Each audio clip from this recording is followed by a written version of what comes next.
versículo 6, versículo 7, diz assim: lancem fora o velho fermento, para que sejais nova massa, como sois de fato, sem fermento.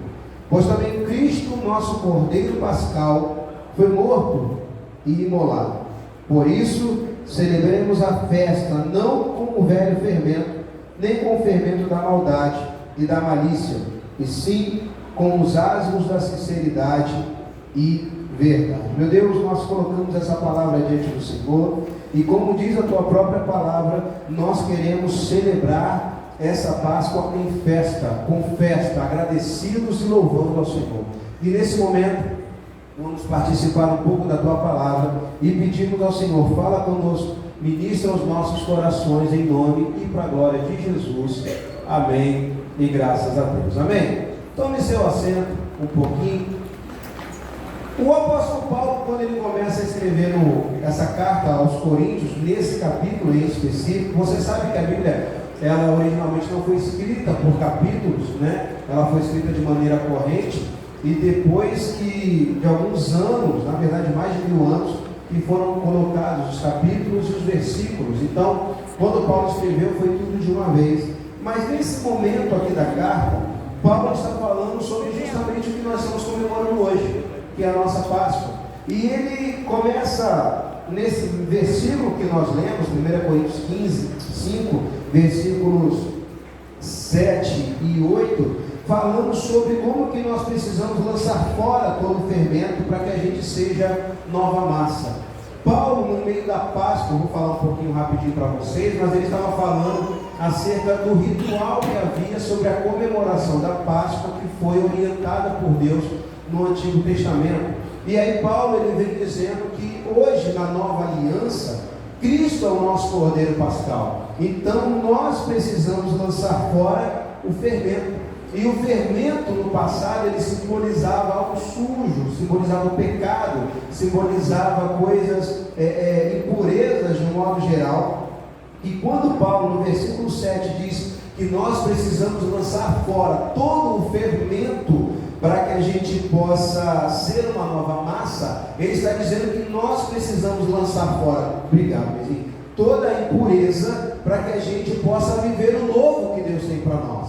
E é interessante que essa questão de tirar as coisas, as impurezas fora, não é algo que depende unicamente de Deus, mas depende de nós mesmos. Queremos lançar as nossas impurezas fora, jogar fora. Então Paulo ele vem orientando, olha, larguem toda essa impureza fora, todo esse velho fermento, para que vocês sejam nova massa, como vocês realmente são, sem fermento, ou seja, um novo ser, uma nova criatura, mas agora sem fermento, agora sem pecado, agora sem impurezas, porque um dia nós entregamos a vida para Jesus e entendemos que a nossa vida de pecado no passado, nós não podemos mantê-la hoje. Nós precisamos mudar a nossa vida, ter uma nova rotina, ter uma nova história, ter um novo momento, ter uma nova vida, e a nossa vida de pecado no passado não pode mais fazer parte da nossa nova vida, dessa nova massa. É por isso que Jesus, lá em um de seus evangelhos,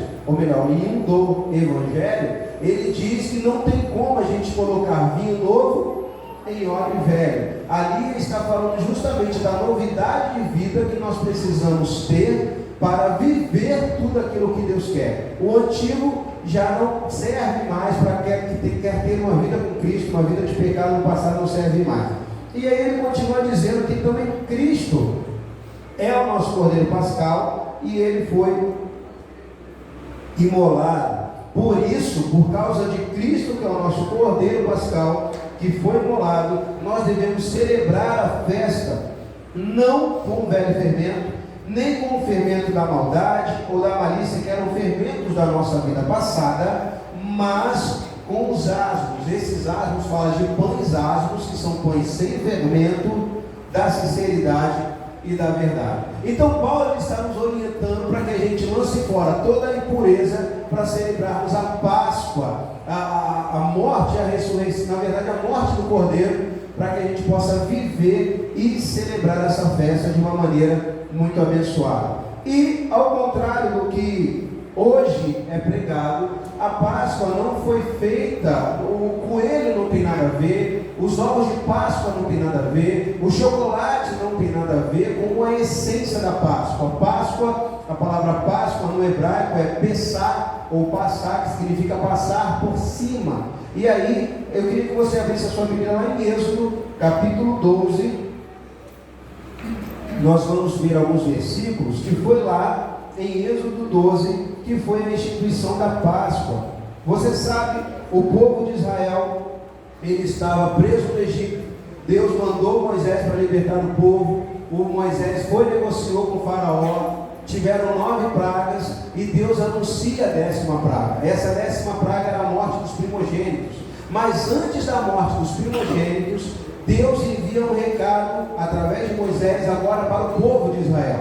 E ele diz o seguinte, está tudo no contexto de capítulo 12 aí de Êxodo, tá? Então eu não vou ler por conta do tempo, mas depois você dá uma lida aí, uma estudada, porque é aí que é a instituição da Páscoa.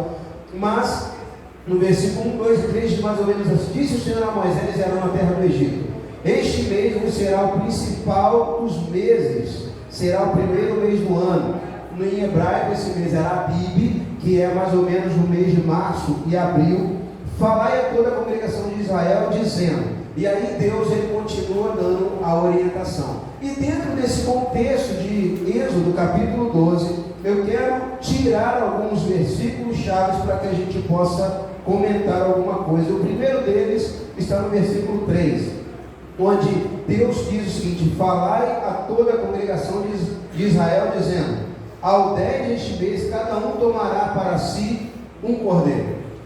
Preste atenção, a ordem de Deus é para que o povo tomasse para si um cordeiro para ser imolado. Esse cordeiro iria simbolizar a morte, o livramento que Deus iria dar por conta da 10ª praga. Deus iria enviar uma praga, e para que o povo de Israel não fosse atingido por essa praga, o que eles precisariam ter? Um cordeiro.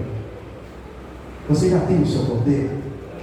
A Bíblia diz que vai chegar um momento onde a ira de Deus será derramada sobre toda a terra, mas aqueles que tiverem um cordeiro para si, e esse cordeiro nós já lemos em 1 Coríntios, é o cordeiro pascal, esses que tiverem um cordeiro serão livrados dessa ira. Eu quero saber se você já tem esse cordeiro, porque a ordem de Deus é: tomará para si um cordeiro. É para cada um. Naquele tempo o cordeiro era para a família toda, mas hoje no nosso contexto houve um cordeiro para toda a humanidade. Então cada um de nós temos a responsabilidade de pegarmos para nós um cordeiro.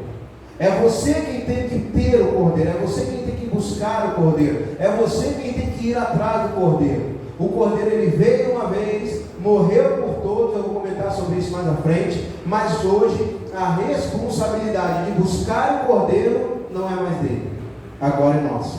E outra coisa, não é mais em família, apesar de nós fazermos em família, mas a busca do cordeiro, ela é individual. É você que tem que buscar, é você que tem que querer. Seu marido não quer, você busca. Sua esposa não quer, você procura. Seus pais não querem, você se consagra. Seus filhos não querem, você se entrega. Mas hoje a busca do cordeiro, ela é individual. Naquele tempo foi pegar um cordeiro, porque foi um cordeiro literal. Hoje o nosso cordeiro é Jesus. Você precisa pegar o cordeiro para você, mas é você que tem que querer. Então no versículo 3 a gente já fala sobre isso, sobre essa questão do cordeiro. Mas no versículo 7 a Bíblia diz que tomarão do sangue e porão em ambos os umbrais, na verga da porta, na casa em que vocês comerem. No versículo 7 fala que vai ter um momento de comunhão, vai ter um momento do churrasco, vai ter um momento em que nós vamos comer o cordeiro juntos. E isso fala de uma comunhão. Quando nós pegamos o cordeiro para nós, quando nós aceitamos o cordeiro, a gente passa a ter comunhão uns com os outros. E a Bíblia chega a dizer dentro desse contexto que se naquela época a minha família fosse pequena e o cordeiro muito grande, eu poderia chamar o meu vizinho para poder participar desse momento comigo. Então eu quero motivar você a ter comunhão com seus irmãos. Eu quero motivar você a ter comunhão com as pessoas. De vez em quando vai na casa de alguém tomar um café. De vez em quando vai na casa de alguém comer um bolo. Esses dias eu postei uma foto, um mimo de uma ovelha. Fizeram um omelete para mim. Vê que coisa maravilhosa. Eu varado de fome. Fizeram um omelete para mim. Maravilhoso. Mas, isso é exclusividade pastoral? Não. Claro que não. Se nós comprarmos um bolinho, ou não precisa comprar bolo, irmão, vai lá e bebe uma água com o seu irmão, vai lá e toma um cafezinho com o seu irmão. Mas a grande questão é que aquele que tem o cordeiro dentro de casa, ele tem comunhão com os outros.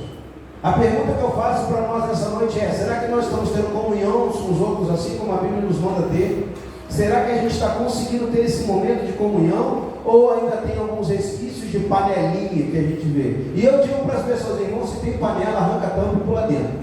O negócio é a gente estar junto. Eu faço isso aonde eu chego. Tem panelinha, eu me buraco para dentro e fico lá. E a gente precisa entender essa verdade. Todos nós precisamos ter comunhão. Faltaria tempo para falar sobre as consequências da comunhão, e a gente não tem tempo hoje. Mas a gente precisa ter esse entendimento que nós temos de ter comunhão uns com os outros. No versículo 8 diz: naquela noite vocês vão comer a carne assada no fogo, com pães asmos e ervas amargas. E essa questão do assado no fogo fala de limpeza, fala de purificação, fala de você passar por um processo de fogo. E esse fogo é o Espírito Santo que vem sobre nós, purificando a nossa alma. É um fogo que vem, é algo que vem trazendo pureza, é algo que vem trazendo santidade, é algo que vem trazendo limpeza para o nosso coração. E os pães asmos, ou melhor, os pães sem fermento e as ervas amargas falam de algo sem pecado. Lá em Hebreus 7:26 também fala sobre isso. Agora, no versículo 11, que é interessante: desta maneira vocês vão comer lombos cingidos, sandálias nos pés, cajados na mão. Comerão à pressa, é a Páscoa do Senhor. Preste atenção. Quando Deus está dizendo para o povo que o povo deveria comer essa Páscoa, não era simplesmente comer a Páscoa, não era simplesmente ter comunhão e ter o cordeiro para si, mas eles tinham que estar preparados para a saída do Egito. Isso fala de algo para a nossa vida. Nós precisamos estar preparados para a nossa saída dessa terra. E a pergunta que eu quero fazer para você hoje é: você está com a sandália no pé? Você está com o cajado na mão? Mas o que ele fala? Você está aí com os lombos cingidos? Isso tudo tem um simbolismo, eu não vou entrar nisso hoje. Mas fala de a gente estar preparado. Irmão, como está a sua vida hoje? Você está preparado para caso o arrebatamento aconteça? Caso Jesus volte para você hoje, você está preparado? Você está arrumado? Essa que é a pergunta. Porque se nós estamos vindo para cá e a gente não está preparado e não está arrumado, a gente está perdendo tempo em vir para cá. Me perdoa com toda sinceridade, mas nós precisamos nos organizar, nós precisamos nos arrumar. A gente precisa estar com os ombros cingidos, cajado na mão, sandália nos pés. Sandália fala de escravidão, você é escravo, já não é mais. Cajado fala daquilo que te dá apoio, mas também fala daquilo da presença de Deus. Lombo cingido fala das nossas atitudes como cristão. Lá em Apocalipse a Bíblia diz que os santos do Senhor tinham vestes brancas, e essas vestes eram as atitudes que os santos tinham. A grande pergunta que nós precisamos pensar nessa Páscoa é: será que eu estou comendo a Páscoa, vivendo com Cristo, tendo comunhão, mas acima de tudo, preparado para as coisas que vão acontecer? Será que eu estou preparado para sair do Egito? Será que eu estou preparado para sair daqui? Você está preparado hoje? Se acontecesse alguma coisa com você hoje, que Deus nos livre por enquanto. Quem quer ver Jesus? Levanta a mão. Quem quer morrer? Ninguém quer. E essa é a realidade. Todo mundo quer ver Jesus, mas ninguém quer morrer, irmão. Mas se por acaso acontecer, será que a gente está preparado? Você está preparado? Eu quero saber se nessa noite você está preparado para poder sair daqui. Agora, no versículo 13, eu estou indo bem rápido porque eu ainda quero orar um pouco com vocês.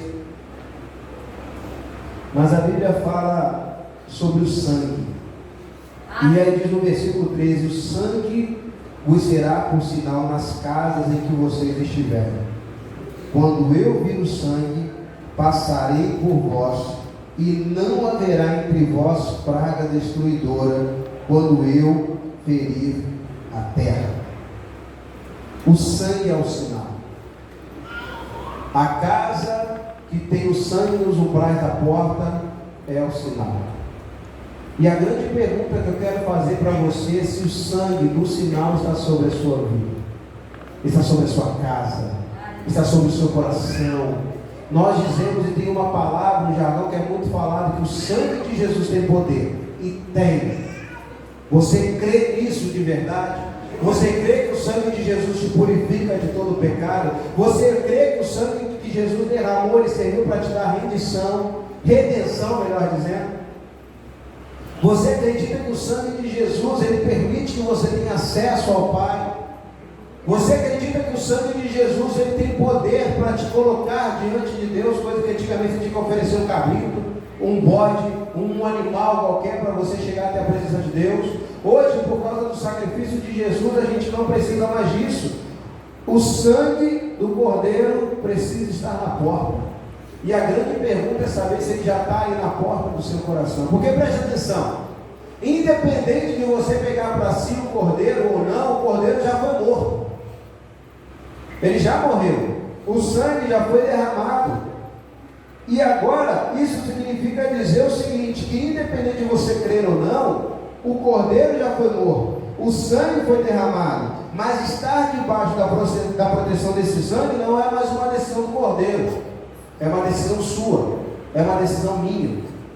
Independente do que você creia, do que você pense, do que você almeja, do que você queira para a vida, o Cordeiro já morreu. Jesus já se entregou na cruz do Calvário. Tudo que ele podia fazer para salvar a nossa vida, ele já fez. Agora, estar debaixo desse sangue depende de mim, porque Deus disse lá na saída do Egito: vocês vão pegar um molho de sopro, banhar no sangue e passar nos umbrais. Deus não falou que ia enviar um anjo, Deus não falou que ia mandar alguém para fazer, mas é o dono da casa, ou seja, somos nós que precisamos estar debaixo desse sangue. A atitude é nossa, o desejo é nosso, querer estar é nossa, a parte de Deus já foi feita. Eu estou preparando uma série de mensagens que vou falar sobre como que a gente tem que buscar a Deus, e uma das leis que existe é a lei da reciprocidade. Quanto mais eu me aproximo de Deus, mais Deus se aproxima de mim. E o contrário também é verdadeiro. Quanto mais eu me afasto de Deus, mais Deus se afasta de mim. A grande pergunta que eu quero fazer para mim e para você nessa noite é se nós estamos buscando esse sangue que purifica a gente de todo o pecado. Se a gente realmente está buscando a Deus, se a gente está querendo Deus, ou se a gente simplesmente está brincando aqui de ser crente. Não estou dizendo, irmãos, que a gente não vai tropeçar de vez em quando. Eu estou dizendo que Deus conhece o nosso coração, e a gente precisa se avaliar que tipo de relacionamento a gente está tendo com Deus. Que tipo de relacionamento nós estamos vivendo com Deus? Existem pessoas em muitos outros locais que às vezes o ministério se tornou a segurança dele para ele estar dentro da igreja. Está errado. Existem pessoas que vêm para cá por causa de relacionamento com A ou B. Está errado. Não que a gente não use isso como ferramentas, mas está equivocado. O motivo de nós estarmos aqui tem que ser apenas um. Aleluia. Que é o Cordeiro Pascal. E deixa eu dizer para você com todo o temor no meu coração: o ministério não segura crente. Ministério segura voluntário. Está aqui sem compromisso com Deus. Mas a pessoa que é crente não é o ministério que segura ela. Porque graças a Deus nós estamos com uma igreja cheia hoje. Não é de todo mundo que faz parte do ministério. Tem gente que vem aqui só por causa da presença de Deus, amém? E é isso que nós estamos querendo. É isso que nós estamos buscando. Então estar debaixo dessa proteção, desse sangue, é uma decisão minha, é uma decisão sua. Ela é individual. A grande pergunta é saber se você tem coragem de assumir esse passo e de buscar a Deus por você mesmo, de buscar a Deus sozinho, de buscar a Deus independente da sua esposa, do seu marido, do seu filho, da sua mãe. Porque no final das contas, irmãos, hoje nós tivemos uma aula engraçada aqui pela manhã, onde nós comentamos que o Espírito Santo vai estar subindo, levando algumas pessoas, e vai ter outro lado. Você está fazendo o que aqui, né? Que ele falou? Você não pode subir agarrado no pé de ninguém. Você tem que subir por você mesmo. Por mais que eu ame a Rafaela, se eu subir, vai ser independente dela. Embora não me ajude muito, da mesma maneira ao contrário. Amo a Júlia e a Antonella, mas vai chegar um momento na vida delas em que elas vão precisar se decidir por Jesus. Assim como hoje, por mais uma vez, Deus está dando oportunidade para você acertar a sua vida. Assim como hoje, por mais uma vez, Deus está te dando mais uma oportunidade de você decidir-se por Ele e ficar debaixo da cobertura desse sangue. Tudo o que Ele precisava fazer, Ele já fez. A grande questão é que nós precisamos tomar posse. Você toma posse desse sangue hoje, sim ou não? Mas tem uma diferença crucial. Qual que é a diferença? A diferença é que o cordeiro que era imolado no Antigo Testamento, quando ele era imolado, ele morria e ficava morto. Mas o nosso cordeiro pascal não. O cordeiro que morreu por nós, ele não está morto. O cordeiro que morreu por sacrifício para a gente, que o sangue foi derramado, ele está vivo. E justamente pelo fato dele estar vivo, ele faz toda a diferença. Porque se fosse antigamente, como os ritos antigos, seria mais uma pessoa que estaria morta, um líder religioso. Mas Jesus não é um simples líder religioso, ele é o Filho de Deus. E é por isso que quando você vai lá em Israel e você vai lá na suposta tumba onde está escrito, ele esteve aqui, mas não está mais, é porque Jesus morreu na sexta-feira, mas no domingo ele ressuscitou. E hoje ele está vivo. E é isso que nós precisamos celebrar. O Cordeiro Pascal está vivo. Jesus ressuscitou. Ele não morreu. Ele ficou morto. Mas ele ressuscitou. E é isso que nós precisamos celebrar. É isso que nós precisamos festejar. E aí, pelo fato dele estar vivo, a gente tem que ter algumas coisas no nosso coração. E uma delas é a esperança de dias melhores.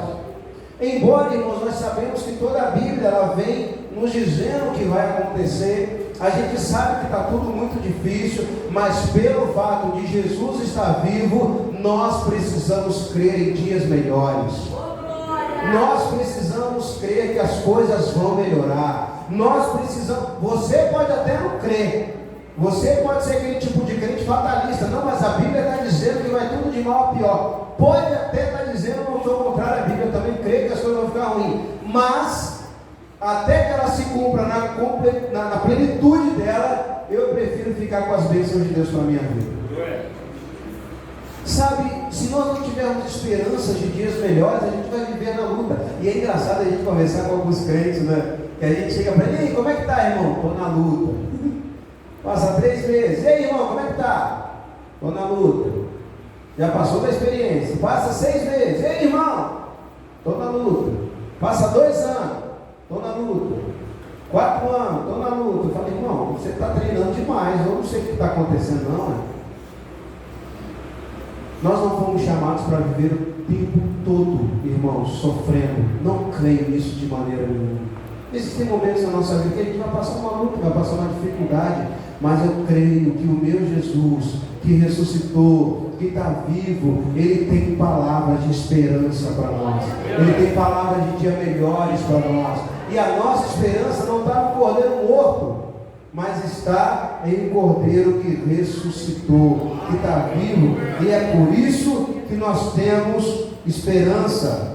Outra coisa que o fato dele estar vivo traz ao meu coração é que eu posso ter vida abundante. Ele disse lá, o inimigo veio para matar, roubar e destruir, mas eu vim para que vocês tenham vida e a tenham em irmãos. Vida em abundância é você ter para dar. É você ser abençoado para poder abençoar os outros. Eu não estou falando de dinheiro ou bem material. Eu estou falando que quando a gente tem uma vida abundante, até quando a gente está num momento de dificuldade, a gente consegue abençoar outras pessoas. É com uma oração, é com uma palavra, é com um abraço. Se você tiver recurso financeiro, amém. melhor ainda, você pode abençoar pessoas, mas vida abundante fala de transbordar vida. E de vez em quando a gente esbarra com alguns cristãos que a gente parece que a gente é sugado. Você já sentiu isso? As pessoas encostam na gente, parece que tem uma carga que puxa assim, ó. Não. Tem momentos que você vai estar assim, vai precisar de um abraço, alguma coisa. Mas a Bíblia diz que nós teremos vida abundante. Você acredita na Bíblia ainda ou não? Acredita? Eu creio em toda a Bíblia Sagrada. E ele disse: eu vim para que vocês tenham vida e a tenham em abundância. Então eu creio que a promessa de vida abundante que Jesus deu é para mim e para a minha geração também.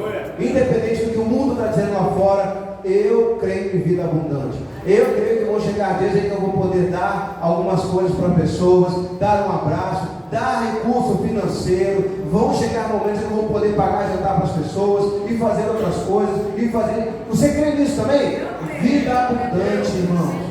É nisso que eu creio, em que nós teremos momento onde nós teremos tanto para abençoar pessoas que elas vão nos procurar para serem abençoadas.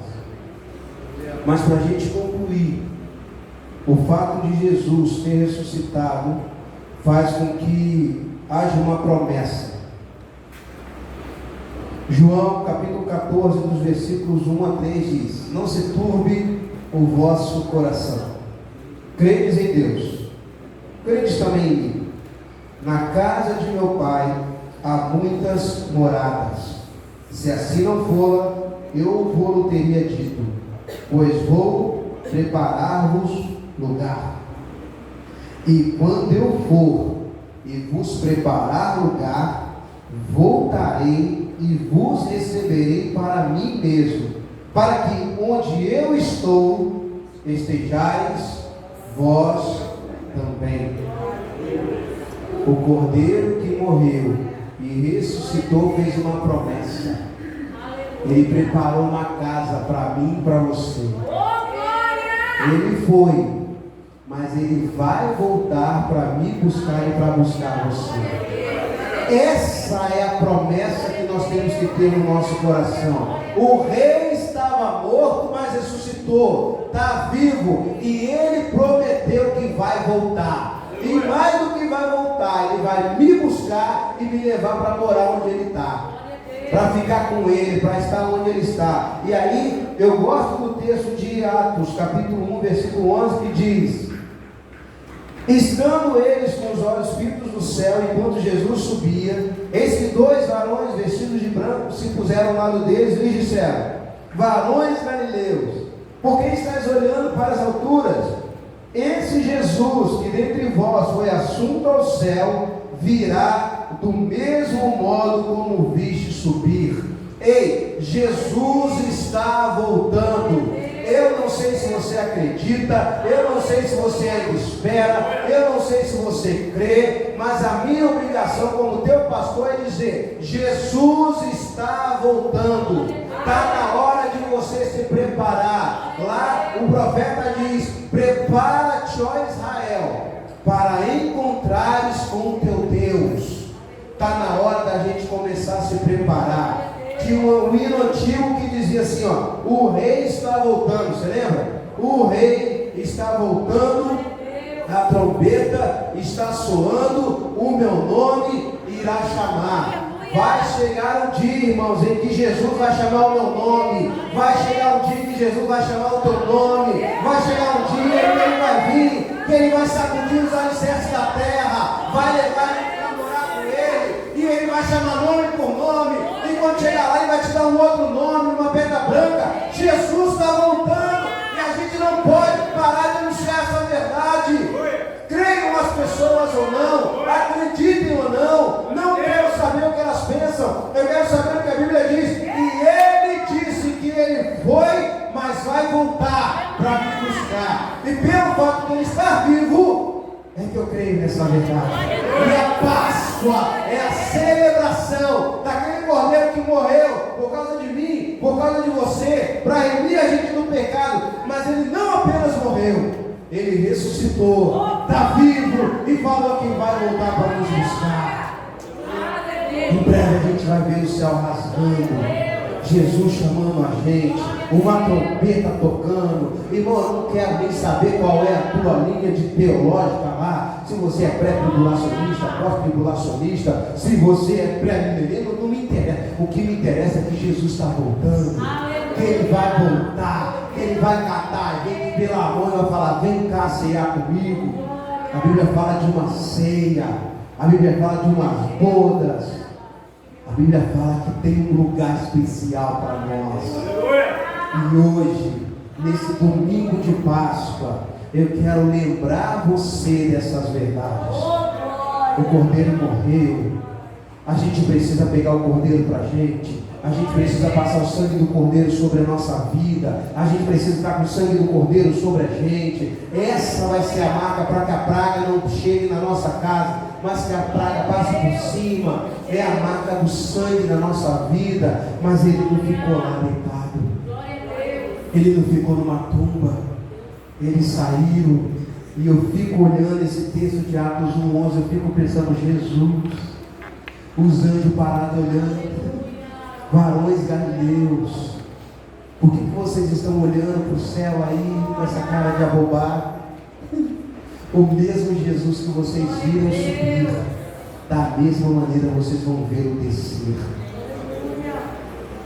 O Rei está voltando. Jesus está vindo. As coisas estão preparadas, irmãos. O anticristo já está preparando o terreno. Já está tudo pronto. A gente é muito pequeno, a gente sabe de muito pouca coisa, e o que a gente acha que sabe não é nem um pouco do plano que a gente já está arquitetado com tudo. Mas a Bíblia diz que desde Gênesis a Apocalipse, todo o controle está na mão de Deus. E para você que nunca leu o Apocalipse, deixa eu te motivar. O livro de Apocalipse é um livro de esperança, não é um livro para colocar medo.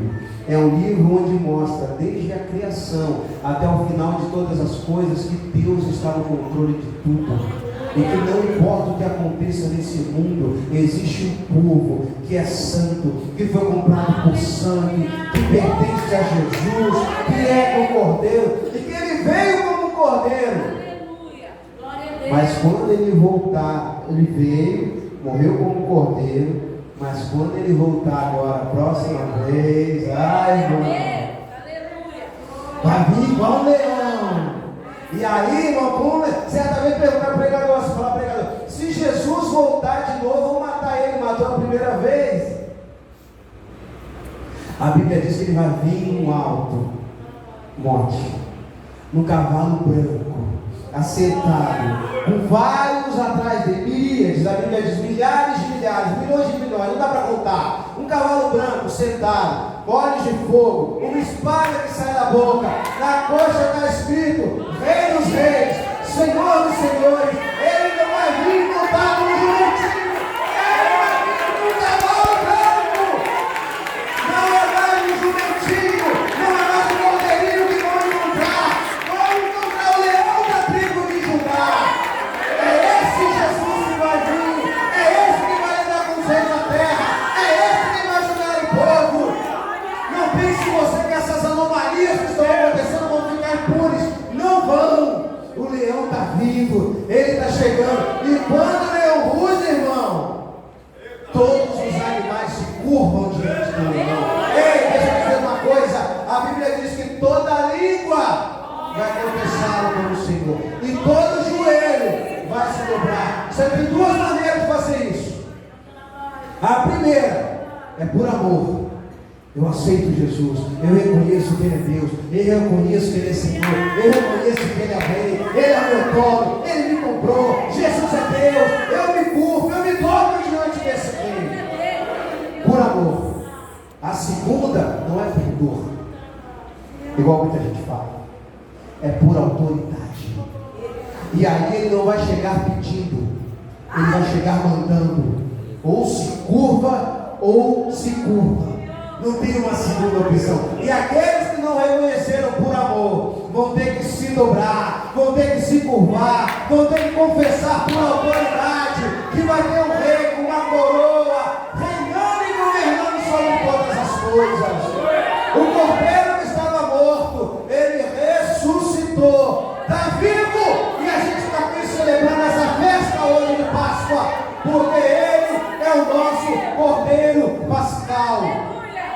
Não deixe de anunciar essa mensagem. Não deixe de anunciar essas boas novas. Está ruim, está difícil, mas vai melhorar. Jesus está vivo. Eu posso crer no amanhã. Eu posso crer que tem coisas boas. Está preparando. Tem coisas melhores. Deus está voltando, irmãos. Eu creio nessa verdade. Eu creio nisso com toda a força do meu coração. Eu não tenho nenhum tipo de dúvida de que Ele está vindo e de que quando esse leão rugir, Jesus, o negócio não fica estreito aqui embaixo. Coloque-se em pé comigo diante de Deus para parecer que está acabando.